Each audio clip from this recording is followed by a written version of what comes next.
बिस्मिल्लाहिर्रहमानिर्रहीम। नाजरीन, मैं हूँ संगर खान और आज हमारा प्रोग्राम उन लोगों के लिए बड़ी अहमियत की हामिल है जो कि मजदूर हैं, प्राइवेट सेक्टर के मुलाजिमीन हैं, वो बच्चे जो अकेडमीज़ में ट्यूशन्स पढ़ते हैं और उन वालिदैन के लिए कि बच्चे ट्यूशन अकेडमीज़ में पढ़ते हैं।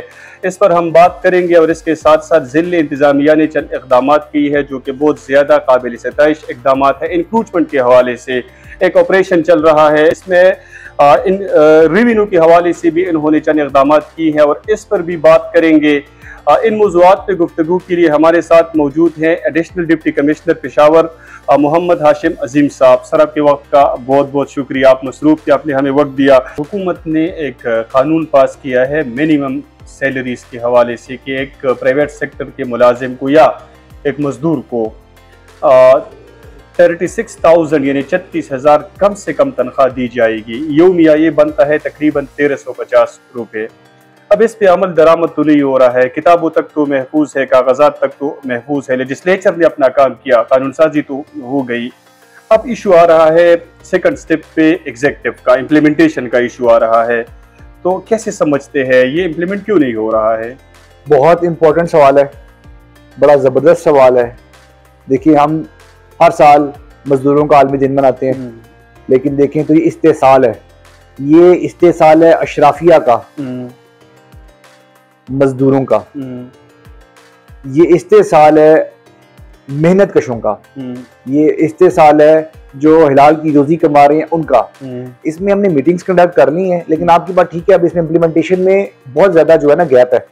इसमें डिप्टी कमिश्नर की हिदायत के मुताबिक तमाम एसीज ने भी मीटिंग की है और लेबर डिपार्टमेंट भी लीड ले रहा है।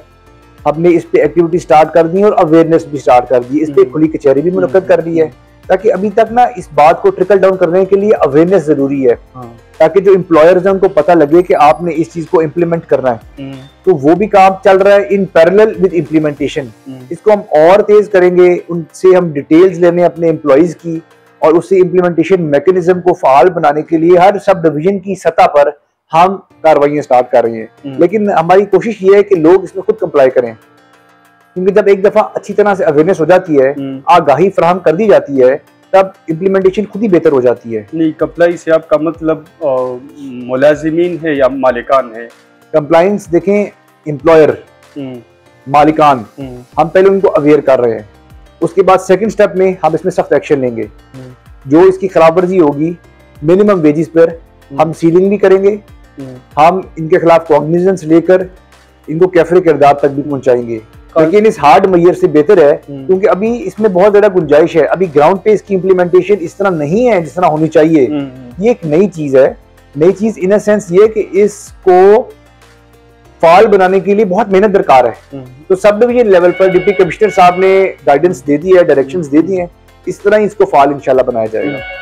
इसमें सर एक आपने इस्तेहसाल का जिक्र किया, इसमें एक खौफनाक किस्म का इस्तेहसाल मजीद इसमें ये हो रहा है कि चूँकि 8 घंटे है कानूनी तौर पर एक बंदे से काम लेना, तकरीबन 10 घंटे 12 घंटे काम लिया जाता है एक मुलाजिम से, फिर उसकी तनख्वाह बनती है 12,000 से लेकर 18,000। और ये कौन सी इदारे देते हैं? I can name those institutions कि उनकी करोड़ों में कमाई है। तो इसको सर आप कैसे देखेंगे? ये पहले सवाल के तसलसल में आपका दूसरा सवाल है। इसके अंदर लेबर डिपार्टमेंट का बेसिकली काम ही है, इसी की इम्प्लीमेंटेशन है। तो उनसे हमारी मीटिंग्स हो गई हैं और उनको हमने फाल बना दिया है, क्योंकि पहले इस पे काम नहीं हुआ अनफॉर्चुनेटली। लेकिन अब गवर्नमेंट की सीरियसनेस का अंदाजा लगाया जा सकता है। सॉरी टू कट यू, कि ये कानून 2013 में बना है और आज तकरीबन 12 साल 13 साल गुजर गई है और अब भी इस पे ग्राउंड में इम्प्लीमेंटेशन नहीं हो रहा है। आप बिल्कुल ठीक कह रहे हैं, आप बजा कह रहे हैं।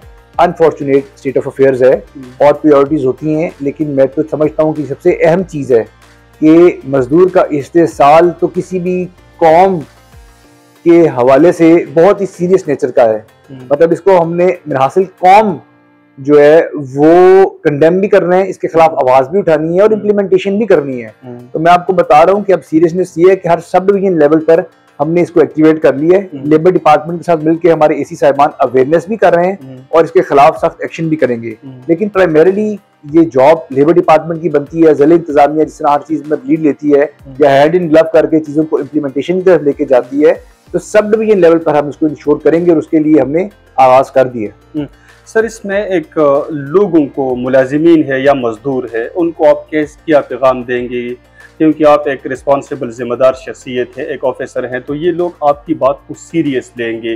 अगर इनका कहीं पे इस्तेहसाल किया जा रहा है, उनको मजदूरी नहीं मिल रही है, उनसे ज़्यादा काम लिया जाता है, ये कंप्लेंट कहाँ पे करे, और अगर ये करे तो फिर आप कैसे टैकल करेंगे उन कंप्लेंट्स को?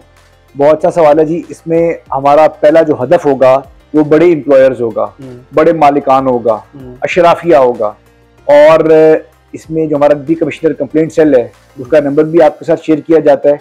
इस हवाले से जो बड़े एम्प्लॉयर्स हैं, जो भी कंप्लेंट्स हैं, क्योंकि हमारी आगाही की मुहिम तकरीबन मुकम्मल हो गई है, अब हम एक्शन की तरफ जाएंगे। लेबर डिपार्टमेंट के साथ मिलकर अपनी शिकायत दर्ज करें, हमें उन एम्प्लॉयर्स की डिटेल दें, तो इंशाल्लाह एज पर लॉ कार्रवाई होगी और हम इस पर सख्त एक्शन लें। ठीक है सर। इसमें सर लोग अक्सर शिकवा ये करते हैं कि अगर हम किसी दफ्तर में जाते भी है, शिकायत भी दर्ज कराते हैं, तो इस पर मज़ीद आगे कार्रवाई नहीं होती है, तो इसलिए हम फिर कंप्लेंट नहीं दर्ज करते हैं। सर, दूसरे टॉपिक की तरफ आते हैं, ट्यूशन अकेडमीज़ की तरफ। ये इसमें एक इनका रेगुलर फ़ी नहीं है। कोई अकेडमी 50,000 लेती है, कोई 20,000 लेती है, कोई 30,000 लेती है। आपस में एक कंपटीशन चल रहा है। मिसाल के तौर पे एक अकेडमी में कोई जाता है तो बच्चे से ये कहा जाता है कि चलो उधर तो आपसे 50,000 लिया जाता है, तो इधर मेरी अकेडमी में 30,000 ले। इस पर भी ज़िला इंतजामिया खामोश नज़र आ रही है। जहाँ पर्टिकुलरली एकेडमीज की बात है तो आप हमें इसकी डिटेल्स दें, हम इसको जरूर पेसरा के जरिए मुतलका फोरम में इन्वेस्टिगेट करा लेंगे और एज पर लॉ इसको रेगुलराइज भी कर देंगे। ठीक है सर, आप दुरुस्त कह रही है कि ये रेगुलेशन या इसके लिए कानून साजी करना असेंबली का काम है, ये डिस्ट्रिक्ट एडमिनिस्ट्रेशन का काम नहीं है। आप बिल्कुल दुरुस्त फरमा रहे हैं। लेकिन जहाँ तक इसकी चेक एंड बैलेंस की बात है तो फिर ये ज़िला इंतजामिया के नीचे ये आता है, क्योंकि कोरोना में अगर एसी साहब या डीसी साहब कहे पे, मोस्टली एसी साहब जाके किसी एकेडमी को सील करवा सकता था, तो ऐसी एकेडमी को वो क्यों नहीं सील करवा सकता है कि वहाँ पे इस तरह का एक्सप्लॉयटेशन या इर्रेगुलरिटीज हो रही हो? बहुत अच्छा सवाल आपने किया है, लेकिन मेरी नजर में बिल्कुल डिफरेंट चीजें हैं दोनों। कोविड में कोविड एक्ट था 2020 का, उसके बाद इमरजेंसी रिलीफ कंट्रोल एक्ट है हमारा, ठीक, जो नाफिजुल अमल था। वो एक पब्लिक हेल्थ डिजीज थी, एक इन्फेक्टियस डिजीज थी, जहां पर भी एक बंदे ने मास्क नहीं पहना हुआ उस पर भी हम एक्शन ले सकते थे।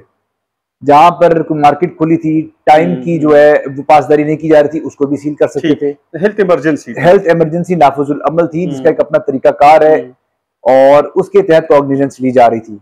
अगर वहां पर कंपटीशन मेंटेन नहीं हो रहा, अगर वहां पे फीसिस जो है वो अननेसेसरीली ज्यादा हैं, अगर वहां पर कोई और एक्टिविटी है तो उसमें हमारी कॉग्निजेंस है नहीं। लेकिन आपकी जो चीज है वो बिल्कुल इंपॉर्टेंट है और वो टॉपिक इंपॉर्टेंट है, तो मुतलका फोरम पेसरा है जिसको हम एक्टिवेट इस पे कर लेंगे। एक और खौफनाक इशू है सर कि एक क्लास में 300 से लेकर 350 तक के स्टूडेंट्स बिठाए जाते हैं, इसको कैसे देखेंगे? Take it up with the relevant forum that is पेसरा, और वहां पे हम इसको इन्वेस्टिगेट कर लेंगे और जहां तक भी हमारा रोल होगा इंशाल्लाह उसको ऐसे तरीके से निभाएंगे, इसको इन्वेस्टिगेट भी करवा लेंगे और जो उनकी रिकमेंडेशंस होंगी उनको इम्प्लीमेंट करने में हम पेसरा के साथ मिलेंगे।